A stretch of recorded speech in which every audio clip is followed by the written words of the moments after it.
વિક્રમ સંવત 2081 આજે પૂર્ણ થઈ રહ્યું છે ત્યારે દીપાવલીના પાવન પર્વે બીએપીએસ સ્વામિનારાયણ મંદિર ખાતે આજે ચોપડા પૂજનનો કાર્યક્રમ રાખવામાં આવેલ છે। પૂજ્ય સંતો દ્વારા વેદોક્ત વિધિથી ચોપડા પૂજનનો વિધિ એ કરાવી રહ્યા છે।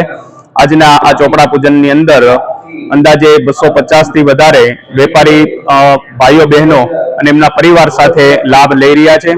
પરમ પૂજ્ય પ્રમુખ સ્વામી મહારાજ એમના આશીર્વાદમાં ઘણી વખત કહેલું છે કે આપણે આપણો ચોપડો ચોખ્ખો રાખો, એટલે કે સદગુણોની કમાણી કરવી।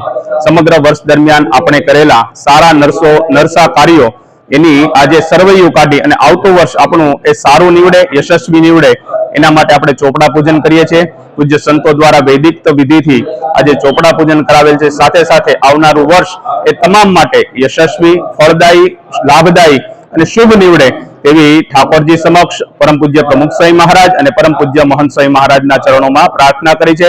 સાથોસાથ આજે ચોપડા પૂજનની અંદર વેપારીઓ મોટી સંખ્યામાં જોડાયેલા છે। બદલાતા સમયની સાથે ચોપડાનું સ્થાન આજે ઈ ગેઝેટ એમને પણ લીધેલું છે, એટલે વેપારીઓએ એ લેપટોપ અને બીજા આઈપેડ જેવા સાધનો એમનું પણ આજે પૂજન કર્યું છે। આ પણ એક અલગ વાત છે અને ખૂબ મોટી સંખ્યાની અંદર લોકો આજે લાભ લઈ રહ્યા છે।